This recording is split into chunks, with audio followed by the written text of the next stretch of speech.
Hello, मैं doctor Virendra Kumar, assistant professor history, GB college Ramgarh में कार्यरत हूँ। आज मैं undergraduate BA part 3 paper 5 के एक chapter the battle of Buxar पर मैं व्याख्यान प्रस्तुत कर रहा हूँ।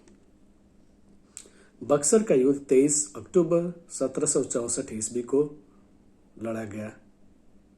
इस युद्ध में एक और अंग्रेजी सेनाएं जो कि कैप्टन हेक्टर मुनरो के नेतृत्व में थी तथा दूसरी ओर बंगाल के भूतपूर्व नवाब मीर कासिम, अवध के नवाब शुजाउद्दौला तथा मुगल सम्राट शाह आलम की संगठित सेनाएं थी।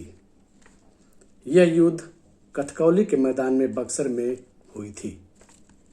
The battle of Plassey was of extraordinary importance not only to the company but to the British nation in general. It is said by the Watson. Plassey started a long chain of consequences which utterly changed the face of India. The system of economy and government which had lasted for centuries was transformed. It is also said by Tarachand.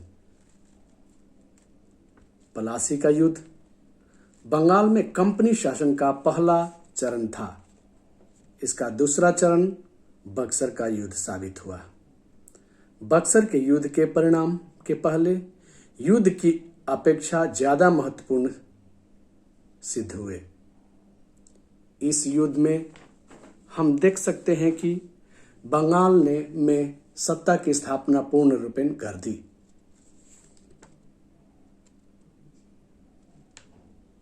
आगे हम सभी देखेंगे बक्सर के युद्ध के कारण। जैसे कि हम सभी जानते हैं, इसके पहले 1757 ईस्वी में पलासी का युद्ध हुआ था, जो कि ब्रिटिश ईस्ट इंडिया कंपनी के शासन का यह पूर्ण रूपेण भारत में स्थापना नहीं किया, लेकिन जो अधूरा कार्य था वो बक्सर के युद्ध के द्वारा ही पूरा किया गया। तो आइए देखते हैं बक्सर के युद्ध के कारण। पहला है मीर कासिम के बंगाल के नवाब के पद से हटाया जाना। The conflict for sovereign power. जो नवाब और कंपनी थे, दोनों के बीच में काफी कॉन्फ्लिक्ट चल रहा था कि कौन हकीकत में बंगाल का शासक है। तो इस प्रकार हम देखते हैं कि ईस्ट इंडिया कंपनी जो थी वो चाहती थी कि मीर कासिम उनके हाथों में कठपुतला बनकर रहे, पपेट बनकर रहे, जो कि मीर कासिम को बर्दाश्त नहीं हुआ और वो इसके नेतृत्व में आगे बढ़े और अंग्रेजों को यह बात नागवार लगे और उन्होंने इनको पद से हटा दिया, जो कि यह बक्सर के युद्ध का एक प्रमुख कारण बनता है। दूसरा कारण है मीर कासिम द्वारा अंग्रेज बंदियों की हत्या, जिसको हम जानते हैं पटना हत्याकांड के नाम से। जब उदयमाला के युद्ध में बुरी तरह पराजित होने के पश्चात मीर कासिम पटना आए और मुंगेर से पटना आए और पटना में उन्होंने पराजय की क्रोध में जो बंदी लोग कैद किए गए थे उनमें उनकी संख्या थी 148, उनकी हत्या करा दी। तीसरा कारण हो सकता है अवध के नवाब शुजाउद्दौला की स्वार्थपूर्ण पूर्ति। शुजाउद्दौला को मन में ही इच्छा थी और उनके पूर्वजों में भी यह अभिलाषा थी कि वो बंगाल पे शासन करते रहे। तो यह स्वार्थ पूर्ति के लिए शुजाउद्दौला को एक मौका मिला कि मीर कासिम की सहायता की जाए। बंगाल पर स्थापना पर प्रभाव बढ़ाने के लिए शुजाउद्दौला ने मीर कासिम की सहायता की, जो कि हम देखते हैं कि बंगाल से पटना, पटना से अवध आकर के मीर कासिम ने शुजाउद्दौला के शरण में आ गए।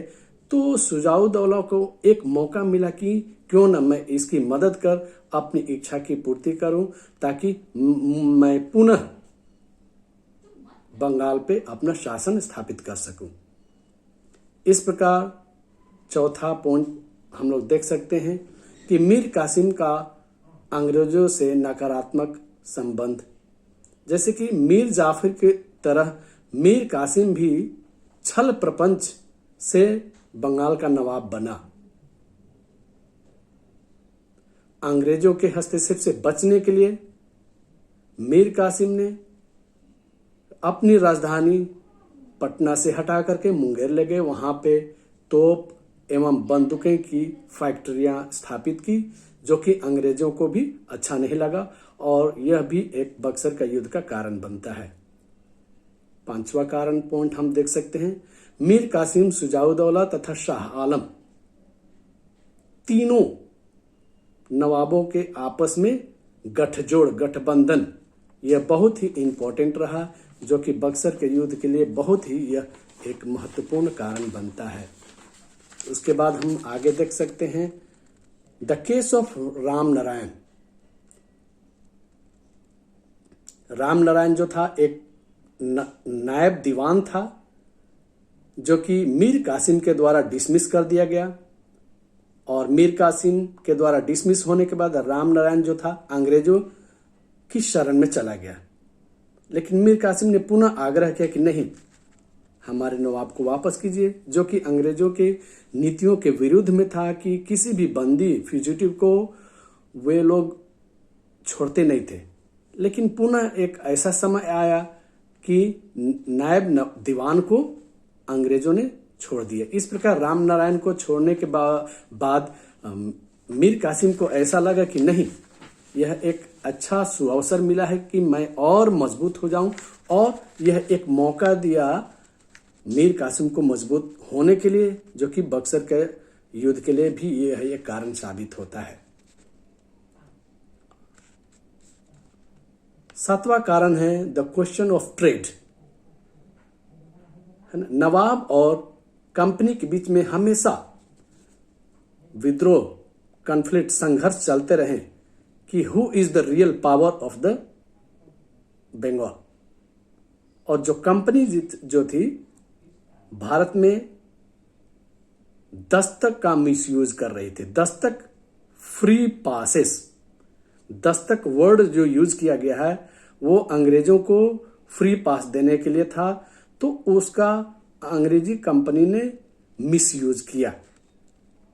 The free trade and free pass was given to the East India company. लेकिन क्या था कि ईस्ट इंडिया कंपनी इसका मिसयूज करने लगी। तो इस प्रकार हम कह सकते हैं कि यह क्वेश्चन ऑफ ट्रेड जो था बहुत ही इंपॉर्टेंट कारण बना, जो कि हमारे बक्सर के युद्ध के लिए ये सब कारण महत्वपूर्ण साबित हुए। आइए आगे की कड़ी में हम देखते हैं the battle was fought at Buxar in the field of Kathkauli. जैसे कि मैं पहले बता चुका हूं, मुगल सम्राट शाह आलम ने अंग्रेजों से समझौता कर लिया। मीर कासिम युद्ध क्षेत्र से भाग गया। अवध का नवाब जो शुजाउद्दौला था उसने भी आत्मसमर्पण कर दिया मई 1765 में। इस प्रकार बक्सर का युद्ध समाप्त हुआ। इस प्रकार बक्सर के युद्ध जिस पर भारत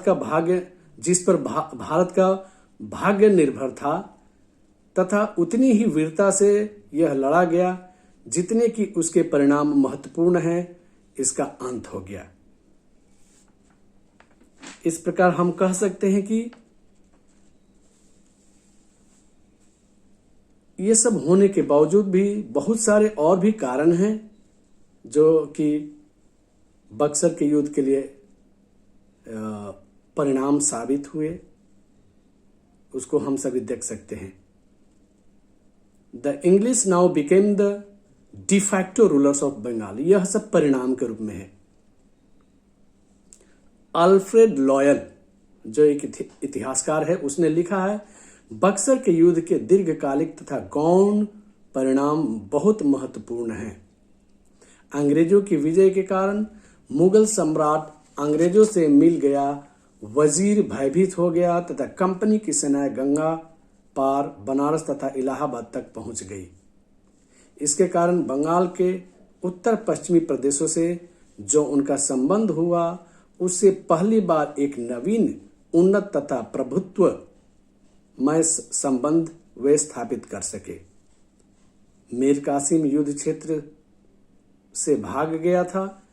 इस समय क्लाइव भारत की दूसरी बार गवर्नर जनरल बनकर के आया था।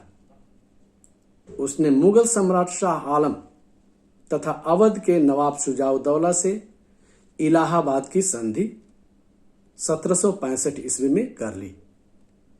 ये जो इलाहाबाद की संधि है बहुत ही इंपॉर्टेंट रिजल्ट के रूप में गिना जाता है। इसके बाद कंप्लीटली भारत का भविष्य चेंज हो जाता है। बक्सर के युद्ध ने पलासी के निर्णयों पर पक्की मुहर लगा दी। Plassey transferred power. The Battle of Buxar in 1764 created rights. In the history of the company, the era of legitimate economics trade came to an end, and that of trade under the aegis of political power and with the help of state revenue was inaugurated. It is said by Indian historian Tarachandra. Plassey ने सत्ता हस्तांतरण किया। जैसे कि हम लोग जानते हैं अच्छी तरह से, पलासी ने सत्ता हस्तांतरण किया, परंतु 1764 ईस्वी में बक्सर के युद्ध ने अधिकारों का सृजन किया। अगला इंपॉर्टेंट परिणाम के रूप में हम देख सकते हैं, British got diwani rights for 24 Parganas, Bengal, Bihar and Orissa. ये तीन जो महत्वपूर्ण जगह है, बंगाल, बिहार एंड उड़ीसा, तीनों राज्यों की दीवानी ये ब्रिटिश को मिल गई।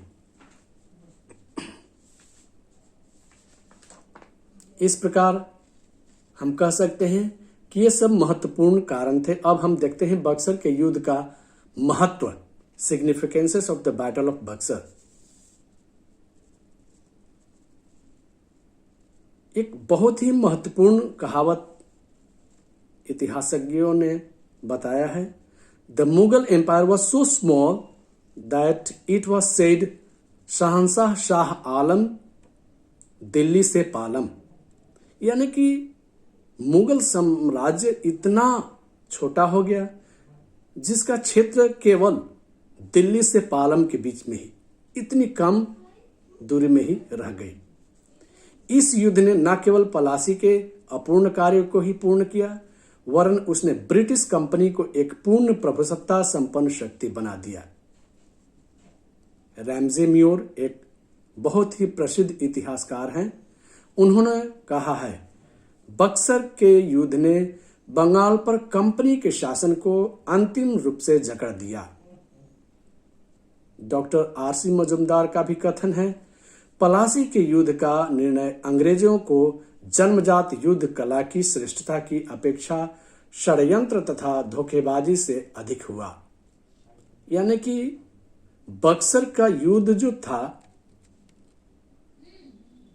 श्रेष्ठता की अपेक्षा, यानी कि दिमाग नहीं लगाया गया बल्कि षड्यंत्र तथा धोखेबाजी से जीता गया। अन्य इतिहासकारों में सरकार तथा दत्ता का कथन है, बक्सर का युद्ध परिणामों की दृष्टि से पलासी के युद्ध से अधिक निर्णायक था। यदि पलासी के युद्ध से बंगाल के नवाब की पराजय हुई तो बक्सर ने उससे भी महान शक्ति अवध के नवाब और यहां तक कि मुगल सम्राट की पराजय की घोषणा कर दी। The battle of Buxar was more decisive in result than the battle of Plassey. उपर्युक्त विवेचना से यह स्पष्ट हो जाता है कि पलासी के युद्ध की अपेक्षा बक्सर का युद्ध ज्यादा निर्णायक सिद्ध हुआ और इसके परिणाम भी ज्यादा व्यापक हुए। पलासी के युद्ध ने जिस घटना चक्र को प्रारंभ किया था बक्सर ने उसे पूरा कर दिया। एक ने अंग्रेजों को भारतीय राजनीति में पांव रखने का मौका दिया, तो दूसरे ने उन्हें भाग्य विधाता बना दिया। निस्संदेह बक्सर का युद्ध ज्यादा महत्वपूर्ण था, परंतु इससे पलासी के युद्ध का महत्व कम नहीं हो जाता। वस्तुतः दोनों ही एक दूसरे के पूरक थे। अगर दोनों युद्धों में एक भी अंग्रेजों के विपक्ष में गया होता तो भारतीय इतिहास का रूप दूसरा ही होता। Thus, the Battle of Buxar and the Battle of Plassey laid the foundation of British rule in India. Bharat में ब्रिटिश साम्राज्य का नींव की स्थापना कर दी। धन्यवाद।